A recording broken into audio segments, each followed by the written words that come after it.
नमस्कार, मैं रविश कुमार। प्रधानमंत्री ने कहा है कि नाइट कर्फ्यू का नाम बदलकर कोरोना कर्फ्यू कर दिया जाए ताकि लोगों को याद रहे कि कोरोना काल में जी रहे हैं और लोग जागरूक हों। काफी गंभीर सुझाव है। खुशी की बात यह है कि प्रधानमंत्री ने उन सबको इंटेलेक्चुअल कहा है जो रात में कर्फ्यू लगाने के फैसले पर सवाल करते हैं।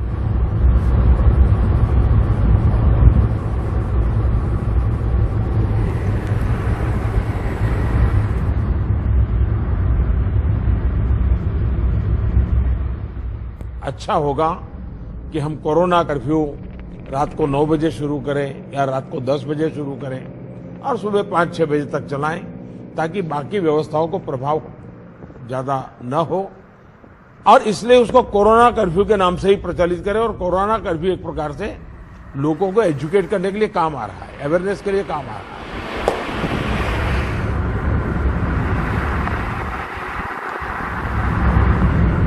दिल्ली नोएडा को जोड़ने वाली डीएनडी से आने जाने वाले लोग अगर कोरोना को लेकर जागरूक नहीं हैं तो नाइट कर्फ्यू से ही जागरूक हो जाएंगे, इसकी क्या गारंटी है?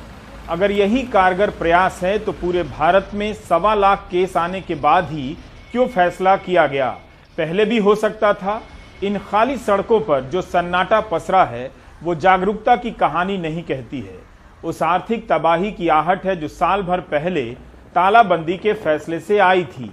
आसपास की बंद दुकानों से प्रशासन अपनी हनक तो जता ले रहा है, लेकिन हनक के दम पर इस महामारी पर काबू पाने का हर उपाय अब तक फेल ही रहा है।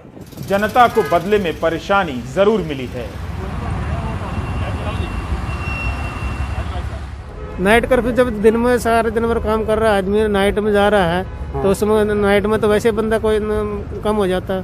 तो क्या किस चीज़ पे पाबंदी लगानी चाहिए फिर तो ताकि कोरोना के केस कम हो, क्योंकि कोरोना के केस भी तो बहुत बढ़ रहे हैं। तो उनको ये देखना चाहिए ना, जैसे दुकानें हैं उनको 5 बजे बंद करो, 7 बजे बंद करो। मतलब आपका कहना है मतलब है दुकानें जल्दी बंद कर दी जाए तो लेकिन सड़कें चालू रहनी चाहिए। सड़कें चालू रहनी चाहिए, सड़कों से थोड़ा नहीं इतना फर्क पड़ता है। इमरजेंसी सेवा तो चालू रहेंगी ना। आप इमरजेंसी सेवा से हैं? हाँ जी। कहाँ से हैं? सिक्योरिटी चेकिंग से हम हैं। तो सिक्योरिटी वाले तो अलाउड हैं, तो क्यों नहीं खोल रहे? ये पता नहीं क्यों बंद कर रखा है इन्होंने। नाइट कर्फ्यू लगाने से कोरोना के केसेस पे फर्क पड़ेगा?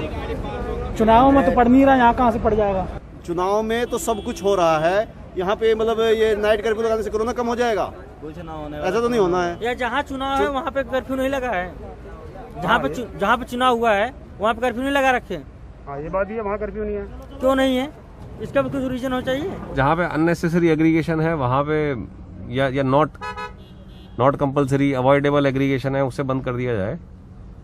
पर अगर रात में कोई गाड़ी में जा रहा है अकेले तो वो एंटरटेनमेंट के लिए तो नहीं जा रहा होगा, या तो कोई ना कोई काम रहा होगा या कुछ मजबूरी होगी। नहीं तो हम भी खाना खा के जल्दी सोएं।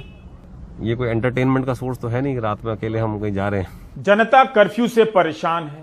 प्रधानमंत्री कह रहे हैं कि कर्फ्यू जागरूकता के काम आ रहा है, लेकिन उन्हीं के स्वास्थ्य मंत्री डॉक्टर हर्षवर्धन कुछ दिन पहले बयान दे रहे थे कि कोरोना के संक्रमण को रोकने में नाइट कर्फ्यू और वीकेंड लॉकडाउन कारगर नहीं है। 27 मार्च के टाइम्स ऑफ इंडिया में यही हेडलाइन है कि नाइट कर्फ्यू और वीकेंड लॉकडाउन काम नहीं करते हैं। डॉक्टर हर्षवर्धन, एक ही सरकार है, एक ही महामारी है। कर्फ्यू को लेकर किसी को कुछ याद आ जा रहा है तो किसी को कुछ याद आ जा रहा है। प्रधानमंत्री को भी बताना चाहिए कि सिर्फ इंटेलेक्चुअल ही नहीं, मंत्रिमंडल में उनके सहयोगी डॉक्टर हर्षवर्धन भी कह रहे हैं कि नाइट कर्फ्यू काम नहीं कर रहा है। डॉक्टर हर्षवर्धन भी इंटेलेक्चुअल हैं। इस बार संपूर्ण तालाबंदी नहीं हो रही है, लेकिन कई जिलों में शाम से ही कर्फ्यू के जरिए तालाबंदी थोप दी गई है। जबकि उसी बैठक में प्रधानमंत्री ने कई बेहतर विकल्प भी सुझाए। जब आलोचना हुई तो मुख्यमंत्रियों से कह दिया कि कोरोना कर्फ्यू से याद आएगा कि कोरोना काल में जी रहे हैं। रात को ही क्यों याद आना चाहिए? क्या इसीलिए कि दिन में गृह मंत्री अमित शाह को याद नहीं रहता है कि कोरोना काल में रोड शो के वक्त मास्क लगा लेना चाहिए? क्या दिन के वक्त रोड शो और रैलियों में आने वाली जनता भी भूल जाती है कि मास्क लगाना है, 2 गज की दूरी जरूरी है? जब वो रात को घर जाए तो कोरोना कर्फ्यू का नाम सुनकर उसे याद आ जाए कि कोरोना काल में जी रही है। दिन के वक्त भूलने की इस मारामारी में चुनाव आयोग भी भूल ही जाता होगा कि उसने कोरोना को लेकर निर्देश जारी किए हैं कि इस समय चुनाव का प्रचार कैसे करना है। जब आयोग के पर्यवेक्षक रात को गेस्ट हाउस में लौट आए तो उन्हें कोरोना कर्फ्यू का नाम सुनकर याद आ जाए कि वे कोरोना काल में काम कर रहे हैं। भूलने की यह छूट विपक्ष को भी दे दी गई है ताकि उनकी रैलियों में भी कोरोना का गम नदारद रहे, जिससे लगे कि सिर्फ गृहमंत्री के लिए नहीं भूला गया है, ममता बनर्जी के लिए भी भुलाया गया है। बिना मास्क के कई रोड शो कर चुके अमित शाह आज मास्क में नजर आए। इतनी सघन आलोचना के बाद अमित शाह ने आज मास्क लगाया है, न कि नाइट कर्फ्यू से उन्हें मास्क की याद आई है। मोनदीपा बनर्जी के सवाल के जवाब में उन्होंने कहा कि हर कोई एहतियात बरत रहा है। सब लोग अपना अपना ध्यान रखकर ही चुनाव का प्रचार करते हैं और आने वाले भी अपना अपना ध्यान रखकर ही आते हैं। अमित शाह कहते हैं कि चुनावों में एहतियात बरता जा रहा है। आपने देखा ही, वे बुधवार को खुद ही बिना मास्क के रोड शो कर रहे थे। बीजेपी के राष्ट्रीय अध्यक्ष जेपी नड्डा तो आज ही बंगाल के गोपालपुर के राजराहाट में रोड शो कर रहे थे, मास्क में नहीं थे। नड्डा साहब भी स्वास्थ्य मंत्री रह चुके हैं। क्या इन्हें भी याद दिलाने के लिए नाइट कर्फ्यू का नाम कोरोना कर्फ्यू करना होगा? लेकिन जब इस महामारी से लड़ने के लिए सरकार स्वास्थ्य व्यवस्था को बेहतर करने का काम भूल जाए तो उसे याद दिलाने के लिए कर्फ्यू का कौन सा आइटम पेश किया जाए? पिछले साल स्वास्थ्य व्यवस्था को बेहतर करने के लिए जो वादे किए गए उनका क्या रिजल्ट है? क्यों देश भर में डॉक्टर, हेल्थ वर्कर 6 महीने तक प्रदर्शन करते रहे कि उन्हें सैलरी नहीं मिल रही है? कोरोना के समय अतिरिक्त पैसा देने की बात कही गई थी, वो तक नहीं मिल रहा है। खुद भूल जाने वाली सरकार आपको याद दिलाना चाहती है, वो भी नाइट कर्फ्यू से। भावनगर के इस अस्पताल का वीडियो पत्रकार दीपल त्रिवेदी ने ट्वीट किया। कहा कि क्रिकेट स्टेडियम पर करोड़ों खर्च हो जाते हैं, लेकिन अस्पताल की हालत यह है कि लोग बाहर गलियारे में पड़े हैं। स्ट्रेचर और व्हील चेयर पर पड़े पड़े कोरोना के मरीजों का इलाज हो रहा है। भावनगर से महेंद्र प्रताप सिंह ने बताया कि जिले की सबसे बड़े टी सिविल अस्पताल में कोरोना के मरीजों को भर्ती करने में कई तरह की दिक्कतें आ रही हैं। सरकार कहती है कि बेड खाली हैं, लोगों का कहना है कि फिर भर्ती क्यों नहीं किया जा रहा है। उनका कहना है कि 5-5 घंटे तक शव भी नहीं मिलता है। लोग खुद ही वीडियो बनाकर वायरल कर रहे हैं, लोगों को करना ही पड़े। अगर वायरल वीडियो ना हो तो वह भी पता न चले कि दूर दराज के इलाकों में क्या हो रहा है। यह संकट पत्रकारिता का भी है। न्यूज रूम में रिपोर्टर नहीं है, निकाल दिए गए हैं, उनके लिए बजट नहीं है, बजट है तो अब यह सब प्राथमिकता में नहीं है। चैनलों में केवल एंकर बचे हैं जो दिन में ट्विटर पर सरकार का प्रोपेगेंडा करते हैं और शाम को डिबेट। छोटे और बड़े चैनलों सहित अखबारों की पत्रकारिता का नेटवर्क ध्वस्त हो चुका है। आम आदमी मर जाता है, आम आदमी भूल जाता है। आम आदमी को ही तो याद कराना है कि कोरोना कर्फ्यू नाम इसलिए है कि कोरोना है। डायरेक्ट 9:30 फोन करे છે કે તમારા પેશન્ટ ને આવી રીતે છે। એક રાતની અંદર કોઈ રમત થઈ ગઈ કે પેશન્ટની હાલત ખરાબ હતી, કઈ ખબર જ નથી પડી। કોઈ ફોન જ નથી કર્યો, અમે વિડિયો કોલ કરીને પૂછતા કે પપ્પા તમને સારું છે તો હા પાડતા, અને એક જ રાતની અંદર આટલું બધું થઈ ગયું, ખબર નથી પડતી। सरकार को सब पता था कि कोरोना लौटकर आता रहेगा, तो उसकी तैयारी हर वक्त मुस्तैद रहनी चाहिए। जैसे ही संख्या बढ़ती है, सरकारी और प्राइवेट अस्पतालों में दूसरी बीमारियों के इलाज रोक दिए जाते हैं, उनके बिस्तरों को रिजर्व कर लिया जाता है। 1 साल से हम यही देख रहे हैं, सुन रहे हैं। सरकार को बताना चाहिए कि केंद्र सरकार के अस्पतालों और राज्यों में कितने बिस्तर बढ़ाए गए और उन पर स्थायी रूप से कितने हेल्थ वर्कर नियुक्त किए गए हैं। सोहित ने नासिक से लगातार दूसरे दिन भी रिपोर्ट भेजी है। लोग रेमडेसिवियर दवा के लिए 60-60 किलोमीटर की यात्रा तय कर रहे हैं। 1200 रुपए की दवा 8000 रुपए में मिल रही है। आम आदमी लूटा जा रहा है और सरकार याद दिलाने के लिए नाइट कर्फ्यू लगा रही है। सोहित को ऐसे कई लोग मिले जिन्होंने कहा कि उनके पास इतना पैसा ही नहीं है कि 8000 में रेमडेसिवियर खरीद लें। आप लोग कितने दिन से ढूंढ रहे हैं, दवाई मिल पाई है, क्या कह रहे हैं? 2 दिन से लगातार सुबह से शाम तक जा रहा हूँ। भाई का ऑक्सीजन लेवल 80 तक है। तो डॉक्टर ने बोला है जल्द से जल्द लेके आओ, पर कहीं मिल रहा नहीं। शॉर्टेज तो है, बट क्या मालूम, ये लोग मतलब मैंने पीछे साइड से मांगा था तो 8,000-9,000 रुपए प्राइस बोल रहे हैं। अच्छा, तो 8,000 रुपए अगर आप देंगे तो बोल रहे हैं कि मिल जाएगा? मिल जाएगा, पर कौन अफोर्ड कर सकता है? 6 इंजेक्शन। दवाई कितने की आती है? 1200 रुपए की। आज अगर उनके पास वो पर्ची दे गई तो उसके बाद बोलते 4 दिन के बाद तुम्हारा नंबर लगेगा, उसके बाद टोकन देते, तो 4 दिन में ऑक्सीजन लेवल तो पूरा डल जाता है और आदमी का फिर कोई भरोसा ही नहीं रहता। क्या डॉक्टर हर्षवर्धन या किसी ने रेमडेसिवियर की उपलब्धता को लेकर कुछ किया है? आप खुद भी चेक कर सकते हैं। अगर किया है तो लोग लाइन में क्यों हैं? दिल्ली में भी रेमडेसिवियर की कमी हो गई है। दिल्ली में अगर कोई रेमडेसिविर तलाश रहा है तो क्या मिलेगा? अगर कोई तलाश रहा है तो अभी तो मेरे को नहीं लगता मिलेगा इतनी इजीली, क्योंकि अवेलेबिलिटी है ही नहीं। जहाँ तक मेरी इन्फॉर्मेशन है, एम्स के पास भी अगर आप जाके पता करेंगे तो वहाँ पे अवेलेबिलिटी नहीं है। कल कई लोगों का फ़ोन आया है, उसका सिस्टम है लास्ट, जैसे मैंने अभी को पहले भी बताया कि पिछले साल कंपनी ने, क्योंकि ये होर्डिंग हो रही थी या पकड़ा गया था कि काफ़ी ज़्यादा प्राइस पे बिक रहा है, तो कंपनी ने एक सिस्टम निकाला था कि किसी पेशेंट को अगर ये रिक्वायरमेंट है इंजेक्शन की, तो वो अपना आधार कार्ड और हॉस्पिटल की एडमिशन फॉर्म देगा, प्रिस्क्रिप्शन देगा, तभी उसको उसके आधार पर ऑनलाइन ही उसको कंफर्मेशन दे दी जाएगी, और या तो हॉस्पिटल को डायरेक्ट मिलेगा या पेशेंट आके वहां से प्रिक्योर करके ले जाएगा। कंपनी से बात करने की कोशिश की है आप लोगों ने? कोई बात हो पा रही है? मैंने कल परसों 2 दिन से कोशिश कर रहा हूँ, लेकिन कांटेक्ट नहीं हो पा रहा है। उनका रिप्लाई कोई नहीं आया मेरे पास अभी तक। मैंने कोशिश इसलिए की थी क्योंकि मेरे को यहाँ पे कई लोगों का कॉल आया, पूना से, दिल्ली से, हरियाणा से, तो मैंने कोशिश की कि शायद मेरे को उनके थ्रू कहीं से मिल जाए, स्टॉकिस्ट या डिस्ट्रीब्यूटर के पास से, या कहाँ पे पड़ा हो, या डायरेक्ट उनको हॉस्पिटल मिल जाए, बट उनसे अभी बात नहीं हो पाई है। टीके की कमी की शिकायत भले महाराष्ट्र ने खुलकर की हो, लेकिन इसकी कमी तो यूपी में भी है। क्या यह राजनीति नहीं है कि आगरा में टीका की कमी है, फिर भी यूपी सरकार चुप है? आगरा में 30 केंद्रों पर टीका उपलब्ध नहीं है। जीवनी मंडी स्थित शहरी प्राथमिक स्वास्थ्य केंद्रों में 3 दिनों से कोरोना वैक्सीन नहीं है। यहां नोटिस लगा दिया गया है कि टीका नहीं है। इससे टीका लगवाने वालों को लौटना पड़ रहा है। नगलापदी स्थित सामुदायिक स्वास्थ्य केंद्र और आगरा शहर का छत्ता केंद्र पर भी कोरोना वैक्सीन ना होने के कारण टीकाकरण नहीं हो रहा है। टाइम्स ऑफ इंडिया की खबर में तो यह भी लिखा है कि आगरा के 227 टीका केंद्रों में से 200 केंद्र बंद हो चुके हैं। हमारे सहयोगी ने और जानकारी के लिए आगरा के सीएमओ को कई बार फोन किया, फोन नहीं उठाया गया। हमारे यहाँ पे लास्ट 3 दिन से वैक्सीन नहीं है। आखिरी 6 तारीख को यहाँ वैक्सीनेशन हुआ था, जिसमें 101 लोगों को वैक्सीन यहाँ पे लगी थी। अब ये बात हमने ऊपर अपने सीएमओ साहब को अवगत करा दी है। लोग काफ़ी परेशान हो रहे हैं। प्रतिदिन मेरे ख्याल से 50 से 60 लोग यहाँ पूछने आते हैं वैक्सीन के बारे में।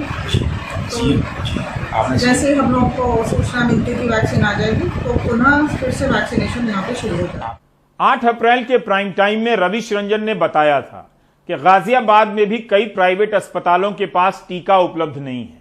आज नोएडा से सौरभ बता रहे हैं कि वहां भी लोग टीका केंद्र पर जाकर लौटने के लिए मजबूर हैं। 48 साल की शालिनी त्रिपाठी पति के साथ कोरोना की वैक्सीन लगवाने नोएडा के सरकारी ESIC अस्पताल पहुंची हैं, लेकिन यहां उन्हें ये नोटिस चिपका मिला जिसमें लिखा है कि अगले आदेश तक कोरोना की वैक्सीन नहीं लगाई जाएगी। रजिस्ट्रेशन ऑनलाइन मैंने ये कराया था और कल हमारा बुक हुआ था और बोला था आज लगवाने के लिए। टाइम भी दिया था 11 से 1 के बीच में। और यहाँ पर टाइम मिला आपको? टाइम मिला, लेकिन वैक्सीनेशन नहीं है। ये गार्ड जी बोल रहे हैं कि ऊपर मत जाइए क्योंकि बंद है। नोएडा में शालिनी त्रिपाठी जैसे सैकड़ों लोग हैं जिन्हें रजिस्ट्रेशन होने के बावजूद वैक्सीन न होने की वजह से अस्पतालों से वापस जाना पड़ा। कुछ लोगों ने तो अपॉइंटमेंट मिलने के बाद छुट्टी तक ली, जो कि बेकार गई। छुट्टी करके आया हूँ, इसीलिए डेट मिला इसलिए छुट्टी करके आया हूँ। जी हाँ। नोएडा के कुछ बड़े प्राइवेट अस्पतालों में भी वैक्सीन खत्म हो चुकी है। हमने नोएडा के बड़े प्राइवेट अस्पताल यथार्थ में फोन कर इसकी जानकारी ली। हेलो, यथार्थ hospital Noida, how can I help you? Ma'am नमस्ते। नमस्ते मैम, क्या कोरोना की वैक्सीन लगवा सकते हैं आपके हॉस्पिटल में आके? सर, अभी हमारे हॉस्पिटल में ना अभी वैक्सीन नहीं लग रही है क्योंकि वैक्सीन अवेलेबल नहीं है। स्टॉक वैक्सीन का आ नहीं रहा है सर गवर्नमेंट की तरफ से। अच्छा, सरकारी तरफ से स्टॉक नहीं आ रहा? चांस है मंडे तक होगा मे बी, तो आप एक बार मंडे को कॉल कर लीजिएगा सर। हमने दूसरे कुछ प्राइवेट अस्पतालों में जाकर पता किया, वहां भी वैक्सीन का स्टॉक खत्म बताया गया। जिन चुनिंदा सरकारी केंद्रों पर टीका उपलब्ध है वहां जबरदस्त भीड़ है। सोशल डिस्टेंसिंग तो भूल ही जाइए, लोगों को वैक्सीन के लिए 8 से 9 घंटों का इंतजार करना पड़ रहा है। 7 बजे सुबह 7 बजे आए थे? 7 बजे आ गया था। दोपहर के 2 बजने वाले हैं। मतलब 5 घंटे हो गए आपको भी? 5 घंटा से ऊपर ही चल रहा है। अब तो वैक्सीन नहीं लगी है? अभी तक नहीं। लेकिन गृह मंत्री तक शायद ये हकीकत नहीं पहुंच रही, क्योंकि उनका कहना है कि राज्यों में वैक्सीन की कोई कमी नहीं है। दो आप रैलीज करेंगे, रोड शोज करेंगे, बाकी पार्टियां भी कर रही हैं और कोविड का जो महामारी बना हुआ है इस बार भयानक है। आपको क्या लगता है कि पॉलिटिकल पार्टीज को रीथिंक करना चाहिए अपना पॉलिटिकल कैंपेनिंग स्ट्रैटेजी? नहीं तो साधारण लोग तो एकदम मारे जाएंगे और वैक्सीन भी कम पड़ रहे हैं। देखिए, पहले तो वैक्सीन कम पड़ रहे हैं, ठीक बात नहीं है।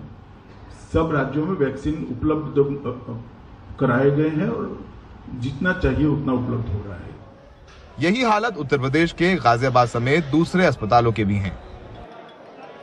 नोएडा के कई प्राइवेट और सरकारी अस्पतालों में हमने खुद जाकर के देखा है, जहां पर कोरोना की वैक्सीन खत्म हो चुकी है। वहीं केंद्र सरकार कह रही है कि राज्य सरकारों को पर्याप्त मात्रा में वैक्सीन दी जा रही है और वैक्सीन की कोई किल्लत नहीं है। इन दोनों बातों में विरोधाभास है। असल में हकीकत ये है कि दिल्ली से सटे गाजियाबाद और नोएडा में वैक्सीन की किल्लत के चलते वैक्सीनेशन का काम जबरदस्त तौर पर प्रभावित हो चुका है। नोएडा में सहयोगी एनरवी के साथ सौरभ शुक्ला, एनडीटीवी इंडिया। टीका नहीं है यह एक फैक्ट है, नहीं होने की बात से इनकार करना पॉलिटिक्स है। अखबारों में कई विश्लेषण छपे हैं कि कई राज्यों में 2 से 3 दिनों का ही स्टॉक बचा है और वहां पर इस कमी के कारण कई टीका केंद्र बंद कर दिए गए हैं। यह नागपुर के एक टीका केंद्र की तस्वीर है। यहां यही लिखा है कि टीका नहीं है, यह नहीं लिखा है कि टीका है लेकिन हम पॉलिटिक्स कर रहे हैं। मुंबई के बीकेसी जंबो कोविड सेंटर पर टीके के लिए भीड़ लगी है। टीका की कमी के कारण भीड़ बढ़ गई और पुलिस को लोगों को वापस भेजना पड़ा। मुंबई में टीका देने के 71 केंद्र बंद करने पड़े। देश की आर्थिक राजनीति की यह हालत है। धारावी बस्ती टीका के लिए तैयार नहीं थी, जब तैयार हुई तो टीका ही गायब। टीकाकरण आउट ऑफ स्टॉक है और यहाँ से लगातार लोगों को वापस भेजना पड़ रहा है, क्योंकि केंद्र की सरकार कह रही है कि टीका मुहैया कराया जा रहा है, राज्य की सरकार कह रही है कि टीका ज़मीन पर नहीं है क्योंकि टीका की सप्लाई ठीक नहीं है। और आप देखिए इन लोगों को यहाँ पर कि वो आके अपनी बात बता रहे हैं कि रजिस्ट्रेशन देखिए हमने करवाया हुआ है, लेकिन बार बार वहाँ से यहाँ से लोगों को वापस भेजना पड़ रहा है। रजिस्टर का वही बोलना चाहिए ना, पर नहीं है करके बाद में करते रजिस्टर। हाँ, तो देखिए इनकी मांग से, आपका नाम क्या है भाई साहब? प्रकाश गंगावनी। देखिए प्रकाश गंगावनी की जो मांग है कि अगर आपके पास वैक्सीन नहीं है तो आप लोगों को इस रजिस्ट्रेशन मत करिए। हाँ। कितने लोगों को आपको वापस भेजना पड़ रहा है? आज का सिर्फ 100 का ही था सर, 100 लोगों को दिया हमने। अच्छा। और अभी बाद में आते जाते 2 साल तो बेच देते सर। अच्छा, 2-4 लोग हैं। तो आपके पास स्टॉक खत्म हो गया? हाँ सर। ठीक है, अभी 1-2 दिन के लिए स्टॉक है क्या? नहीं सर, अभी फिलहाल कुछ नहीं है। तो स्टॉक खत्म हो चुका है। और आप देखिए जी प्रकाश जी की मुश्किल है कि वो उनकी वाइफ है जी, हो जाता है। नहीं, मैं हम लोग तो कल भी आए थे, बोला कि आ जाओ, आज आए तो आज भी बोलते नहीं है, फिर बाद में आओ। हम लोग थोड़ी काम छोड़ के बार बार आएंगे, तो काम पे जाने का रहता है। तो उधर बताया कि आज वैक्सीन लेने जा रही हूँ, तो उन्होंने बोला ठीक है तो जाओ। अभी देख रही हूँ तो इधर है नहीं, फिर वो लोग थोड़ी बार बार छुट्टी देंगे। सिर्फ महाराष्ट्र से ही आवाज नहीं आई है, जहां से आवाज नहीं आ रही है वहां भी टीका है, लेकिन राजनीति के कारण वहां से आवाज नहीं आ रही है। ओडिशा ने भी बताया कि 700 केंद्रों पर 2 दिनों से टीकाकरण बंद है। For last few days we are having sort of vaccine. By today we are having Covishield 4.35 lakhs and Covaxin 1.14 lakhs. We are having vaccination in all of the districts with Covishield except Bhubaneswar. So we have fixed a target of 2.5 lakhs per day. So for 10 days, next 10 days we will be requiring 25 lakhs of vaccine. So we have given letter to ministry to send this amount of vaccines for uninterrupted vaccination activities in our state. हो सकता है कुछ दिनों में टीके की supply ठीक हो जाए, लेकिन यह भी तो हुआ ही है कि कई जगहों पर 2-3 दिनों से टीके की सप्लाई बंद है। क्या यह हमारी तैयारियों की खामी नहीं है कि जिस वक्त हम यह सब सवाल उठा रहे हैं उसी वक्त यह सुझाव भी आता है कि पात्र लोगों को प्रेरित करने के लिए टीका उत्सव मनाया जाएगा। लोग तो मना ही रहे हैं, टीका लेने के बाद फोटो खिंचाते हैं, इंस्टा पर डालते हैं, ट्विटर पर डालते हैं। अब इससे ज्यादा क्या करें? क्या उन्हें अब भंडारा भी करना होगा? स्वास्थ्य मंत्रालय कहता है कि सबको टीका नहीं दे सकते, तो फिर उत्सव का क्या तुक है? यह कैसा उत्सव है? जिसको मिला है वो झूमेंगे, जिसको नहीं मिल रहा है वो उत्सव का कवरेज देखेंगे। डायलिसिस के हर उम्र के मरीज कई दिनों से मांग कर रहे हैं कि उन्हें भी टीका मिले। जान का डर है, टीका क्यों नहीं दिया जा रहा है? राहुल गांधी कहते हैं कि बढ़ते कोरोना संकट के कारण वैक्सीन की कमी एक अति गंभीर समस्या है।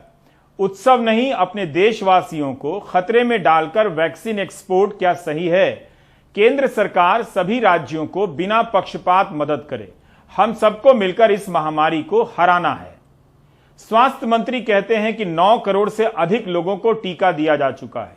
भारत के संदर्भ में यह संख्या बड़ी लग सकती है, लेकिन जब आप इसे आबादी के अनुपात में देखेंगे तो भारत का प्रदर्शन अच्छा नहीं है। न्यूयॉर्क टाइम्स का टीका ट्रैकर बताता है कि इजराइल में 60% लोगों को पहला और 55% लोगों को दूसरा डोज लग चुका है। इंग्लैंड में 48% लोगों को पहला और 8.5% लोगों को दूसरा डोज लग चुका है। अमेरिका में 33% लोगों को पहला और 19% लोगों को दूसरा डोज लग चुका है। भारत में केवल 6.1% लोगों को पहला डोज मिला है, जबकि 1.5% लोगों को दूसरा डोज लगा है। भारत में टीकाकरण की रफ्तार धीमी है, लेकिन जब थाली बजाने से कोई नहीं रोक सका तो उत्सव मनाने से कौन रोक सकता है? नाइट कर्फ्यू का मतलब है बेरोजगारी। हम कोरोना के नियमों का अनुशासन नहीं बना सके, न सरकार बना सकी न लोग।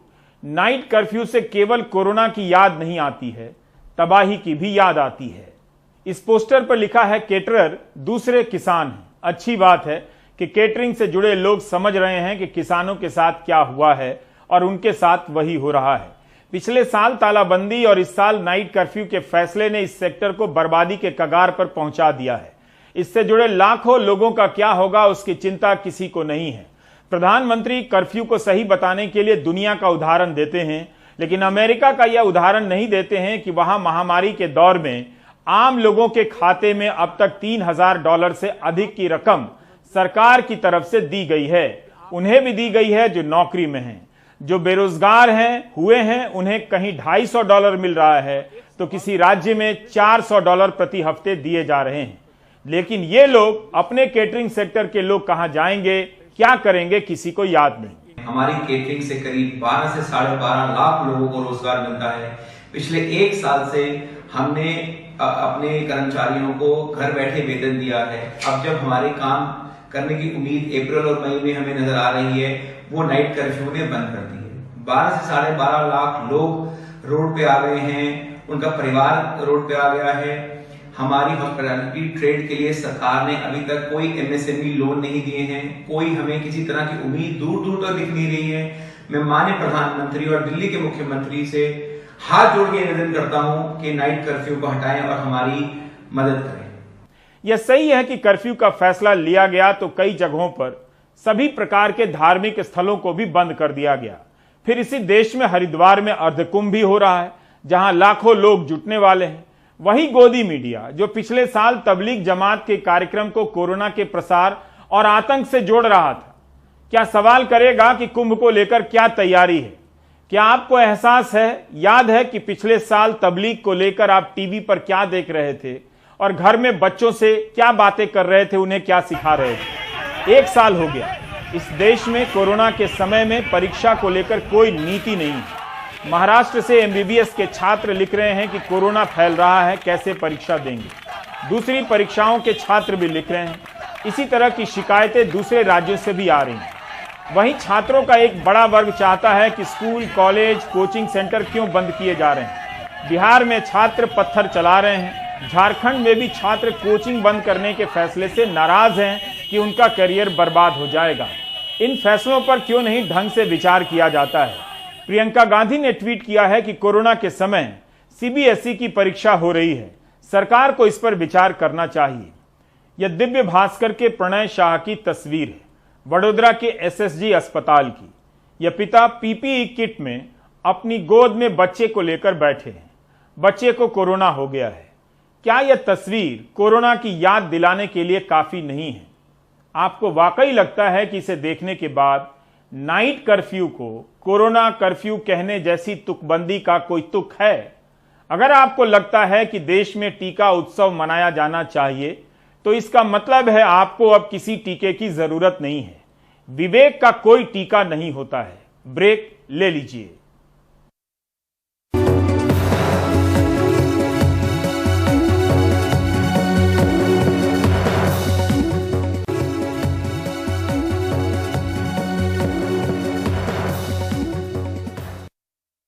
कोरोना की पहली लहर से ज्यादा इस बार बच्चे संक्रमित हो रहे हैं।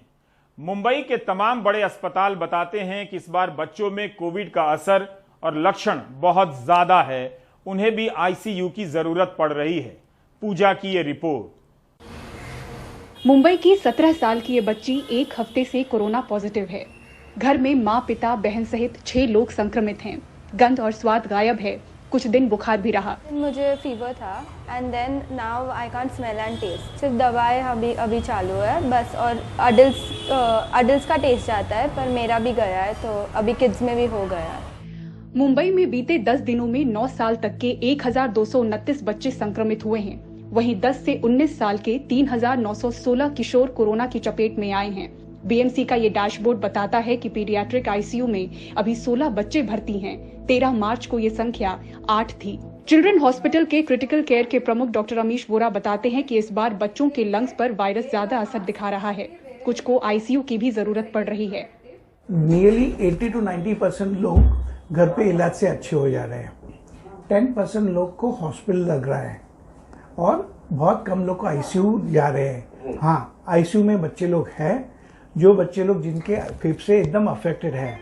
इस समय हम लोग देख भी रहे हैं कि अमुक बच्चे लोग का ब्लड प्रेशर और हार्ट भी कमजोर हो जा रहा है, तो उन्हें उनका भी ट्रीटमेंट लग रहा है, लेकिन ये परसेंटेज कम है। मुंबई के बड़े अस्पतालों में शामिल वाडिया चिल्ड्रन हॉस्पिटल का कहना है कि रोजाना करीब 60 बच्चे बुखार के साथ ओपीडी में पहुंच रहे हैं। ये बात सच है, क्योंकि हम अभी फरवरी मिड से लेके मार्च और अभी फर्स्ट वीक ऑफ अप्रैल में ज़्यादा केसेस देख रहे हैं। बुखार, काशी, सर्दी बच्चों में जो ओपीडी में आते हैं, 50 से 60 बच्चे रोज बुखार के साथ आते हैं। और जब बुखार रहती है इस सीज़न और इस पैंडमिक में, हम कोरोना की वजह से ही सस्पेक्ट करते हैं। बट 2-3 दिन में यूजुअली जो पहले corona typical traditional corona virus की वजह से होती थी, 1-2 दिन बुखार आती थी और चली जाती थी। अभी इस वेरिएंट की वजह से बच्चे ज़्यादा 3-4 दिन 5 दिन बुखार रहती है। कोकिलाबेन और बोखार जैसे बड़े हॉस्पिटल भी बच्चों में कोविड के संक्रमण की बड़ी संख्या देख रहे हैं। जो पहला वेव था पिछले साल, उसमें हम देख रहे थे कि बच्चों में ये इन्फेक्शन ज़्यादा नहीं था, और यदि किसी को था भी तो उनको बहुत हल्का बुखार या खांसी थी और हॉस्पिटलाइजेशन की ज़रूरत ना के बराबर थी।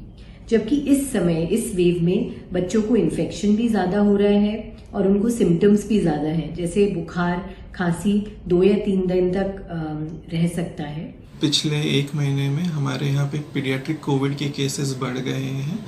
जो नया वेरिएंट है वो डेफिनेटली मोर इन्फेक्शियस है, बट ऐसा कोई एविडेंस नहीं है कि वो और ज़्यादा सीवियर है। हम एक टर्शियरी केयर सेंटर है, तो हमारे पास आते हैं कुछ केसेस आते हैं सीवियर कोविड के। पहले से बीमार बच्चों पर कोविड ज्यादा भारी है। स्वस्थ बच्चे भी कोविड संक्रमितों के बीच जल्दी पॉजिटिव हो रहे हैं। एक्सपर्ट्स कहते हैं कि बड़ों की लापरवाही बुजुर्गों के साथ साथ बच्चों के लिए भी खतरनाक है, खासतौर से ऐसे वक्त में जब उनके लिए टीका भी नहीं। मुंबई से पूजा भारद्वाज की रिपोर्ट, एनडीटीवी इंडिया के लिए।